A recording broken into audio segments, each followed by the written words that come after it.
Today's Bible reading is 1 Samuel chapters 27, 28, 29, and Luke chapter 17, verses 1 through 19. 1 Samuel chapter 27. But David thought to himself, one of these days I will be destroyed by the hand of Saul. The best thing I can do is to escape to the land of the Philistines. Then Saul will give up searching for me anywhere in Israel, and I will slip out of his hand. So David and the 600 men with him left and went over to Achish, son of Maoch, king of Gath. David and his men settled in Gath with Achish. Each man had his family with him, and David had his two wives, Ahinoam of Jezreel and Abigail of Carmel, the widow of Nabal. When Saul was told that David had fled to Gath, he no longer searched for him. Then David said to Achish, if I have found favor in your eyes, let a place be assigned to me in one of the country towns, that I may live there. Why should your servant live in the royal city with you? So on that day, Achish gave him Ziklag, and it has belonged to the kings of Judah ever since. David lived in Philistine territory a year and 4 months. Now David and his men went up and raided the Geshurites, the Girzites, and the Amalekites. From ancient times, these people had lived in the land extending to Shur in Egypt. Whenever David attacked an area, he did not leave a man or woman alive, but took sheep and cattle, donkeys and camels and clothes. Then he returned to Achish. When Achish asked, where did you go raiding today? David would say, against the Negev of Judah, or against the Negev of Jerahmeel, or against the Negev of the Kenites. He did not leave a man or woman alive to be brought to Gath, for he thought they might inform on us and say, this is what David did. And such was his practice as long as he lived in Philistine territory. Achish trusted David and said to himself, he has become so obnoxious to his people, the Israelites, that he will be my servant for life. 1 Samuel chapter 28. In those days the Philistines gathered their forces to fight against Israel. Achish said to David, you must understand that you and your men will accompany me in the army. David said, then you will see for yourself what your servant can do. Achish replied, very well, I will make you my bodyguard for life. Now Samuel was dead, and all Israel had mourned for him and buried him in his own town of Ramah. Saul had expelled the mediums and spiritists from the land. The Philistines assembled and came and set up camp at Shunem, while Saul gathered all Israel and set up camp at Gilboa. When Saul saw the Philistine army, he was afraid. Terror filled his heart. He inquired of the Lord, but the Lord did not answer him by dreams or Urim or prophets. Saul then said to his attendants, find me a woman who is a medium, so that I may inquire of her. There is one in Endor, they said. So Saul disguised himself, putting on other clothes, and at night he and 2 men went to the woman. Consult the spirit for me, he said, and bring up for me the one I name. But the woman said to him, surely you know what Saul has done. He has cut off the mediums and spiritists from the land. Why have you set a trap for my life to bring about my death? Saul swore to her by the Lord, as surely as the Lord lives, you will not be punished for this. Then the woman asked, whom shall I bring up for you? Bring up Samuel, he said. When the woman saw Samuel, she cried out at the top of her voice and said to Saul, why have you deceived me? You are Saul. The king said to her, don't be afraid. What do you see? The woman said, I see a ghostly figure coming up out of the earth. What does he look like? He asked. An old man wearing a robe is coming up, she said. Then Saul knew it was Samuel, and he bowed down and prostrated himself with his face to the ground. Samuel said to Saul, "Why have you disturbed me by bringing me up?" "I am in great distress," Saul said. "The Philistines are fighting against me, and God has departed from me. He no longer answers me, either by prophets or by dreams. So I have called on you to tell me what to do." Samuel said, "Why do you consult me now that the Lord has departed from you and become your enemy?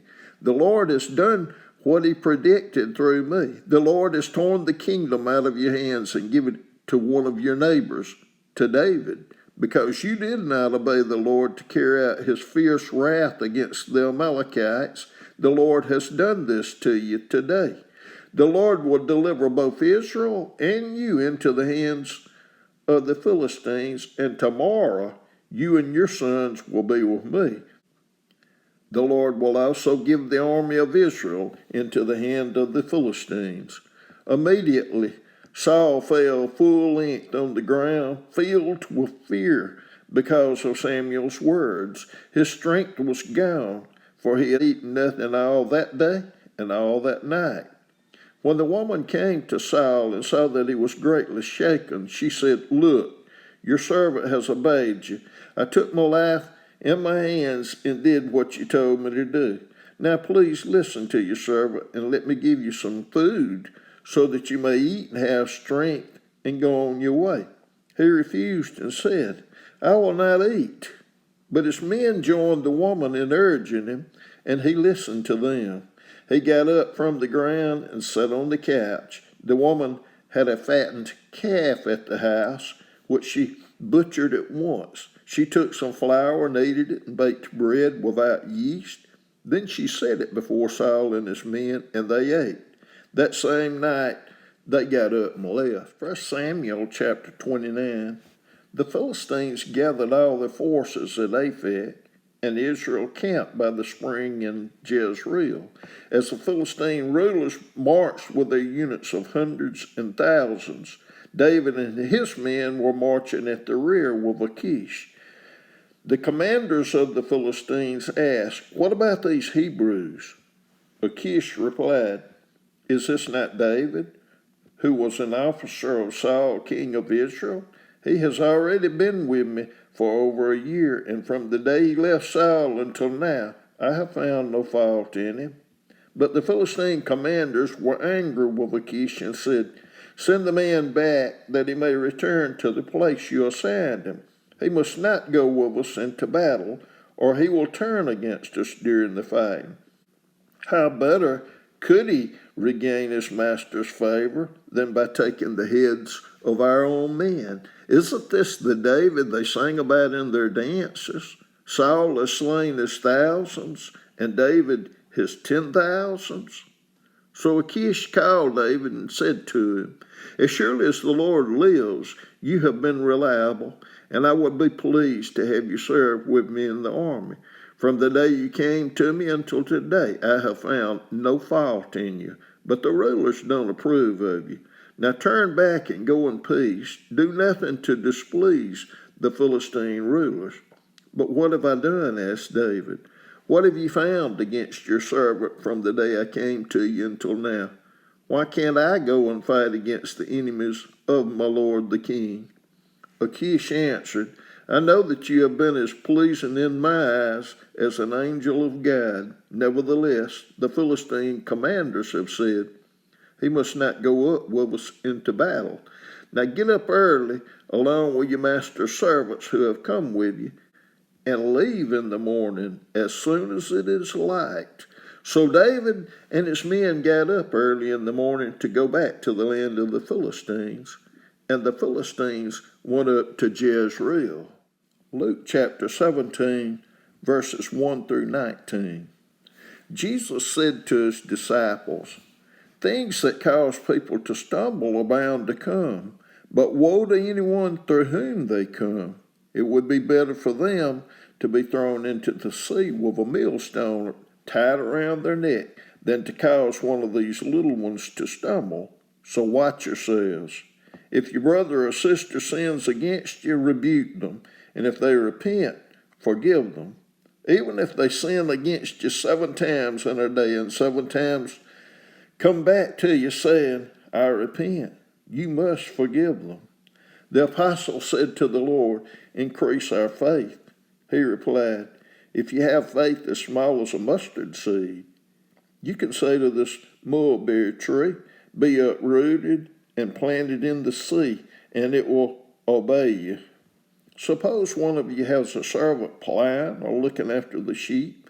Will he say to the servant when he comes in from the field, come along now and sit down to eat? Won't he rather say, prepare my supper, get yourself ready, and wait on me while I eat and drink? After that you may eat and drink. Will he thank the servant because he did what he was told to do? So you also, when you have done everything you were told to do, should say, we are unworthy servants. We have only done our duty. Now on his way to Jerusalem, Jesus traveled along the border between Samaria and Galilee. As he was going into a village, 10 men who had leprosy met him. They stood at a distance and called out in a loud voice, Jesus, Master, have pity on us. When he saw them, he said, go show yourself to the priest. And as they went, they were cleansed. One of them, when he saw he was healed, came back, praising God in a loud voice. He threw himself at Jesus' feet and thanked him. And he was a Samaritan. Jesus asked, were not all 10 cleansed? Where are the other 9? Has no one returned to give praise to God except this foreigner? Then he said to him, rise and go. Your faith has made you well.